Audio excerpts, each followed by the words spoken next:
Hello, I have Founders Harvest Ale, their wet hop beer. I didn't have it last year, but this year it showed up in the area at 10 days old, so I thought it was worth getting it.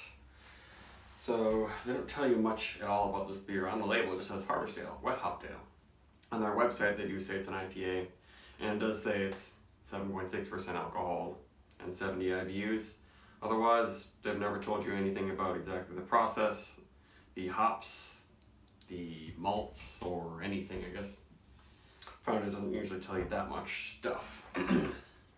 Unless it's like Mosaic Promise, which is the whole thing. It's a single hop mosaic, single malt, golden promise. And I've enjoyed this beer quite a bit in the past. We'll see how it goes this year. It's one of the quite clear wet hop IPAs out there.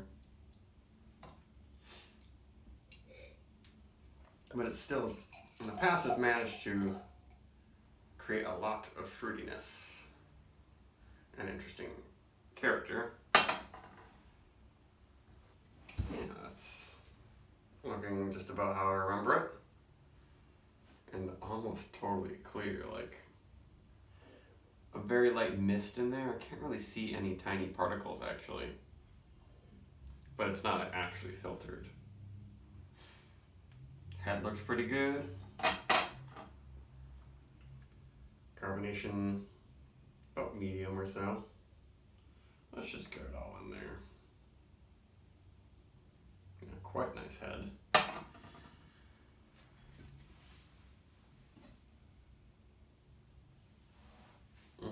It has that wet hop special thing going on. That's like very perfumey to me. In a different way from IPAs that use sort of more old-fashioned hops that has give like a rosy character. This is more like your mom's fancy perfume, but with a light hint of green, almost like cucumber. Chlorophyll-y, but not grassy. Yeah, not that dry green leafy quality that you get from using lots of dried hops. It smells good. It's not explosive. It's a little bit of a caramely malt in there. There's definitely crystal malt going on, but it's pretty pale, so not that much. And I don't know, in terms of fruitiness, it's sweet orange. Orange blossom, honey, maybe a little bit. But really just sort of a citrusy scented fancy perfume, I guess, with those green notes.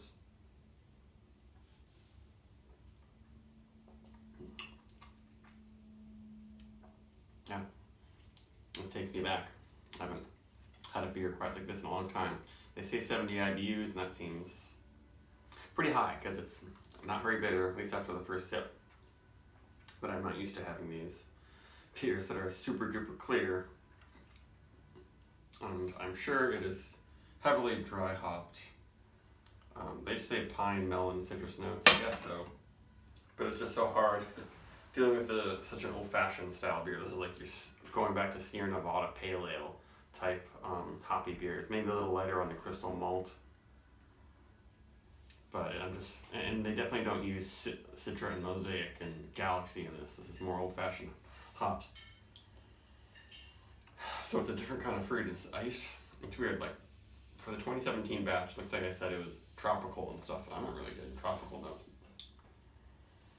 Mostly citrus, maybe there's some melon, some honeydew or something, that sort of green, watery, but fresh sort of quality, perhaps coming out more from the wet hop. It smells good, but it just smells like what my favorite IPA would have been 10 years ago.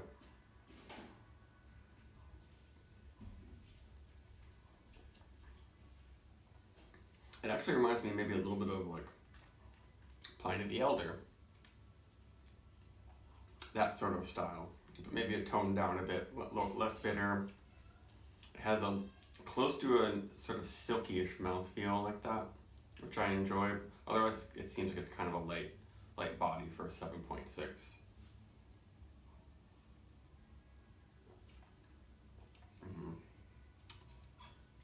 And this is definitely the old-fashioned way of stepping aside, letting the hops shine.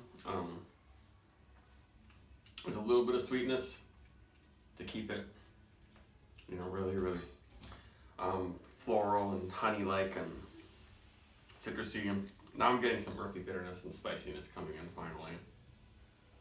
Yeah, I guess I can see that's 70 IBUs, but it'll have to creep up on me.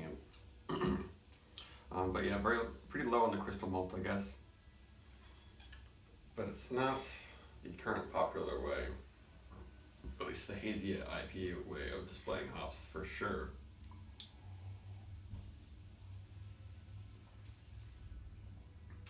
The big question is this really worth the price? It's like,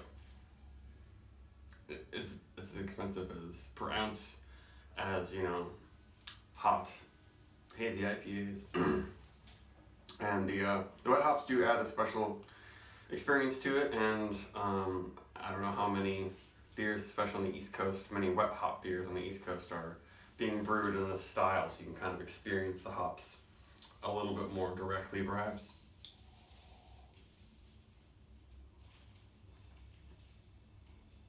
I'm definitely noticing that. It's really hard to describe exactly that fresh hop quality, besides just a unique chlorophyll greenness that's not a normal green quality. That's that cool like honeydew and cucumber. Has that cool green rather than grassy or earthy or minty or dank or oniony. It's none of that stuff.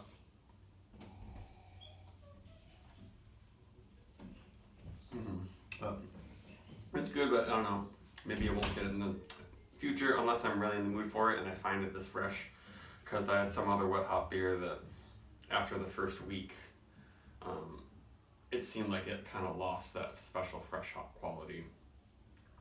Maybe it was after a week and a half. And I know that definitely happens with these beers. But this one, I bet it would stay good for, a couple weeks. But I don't know if I can really recommend it. But I'd give it like a 4, I guess. But it'd be fun if they would do a slightly different thing with it. I don't usually buy Founders anymore. But 10-day-old wet hop beer is hard to not get. Not that eye.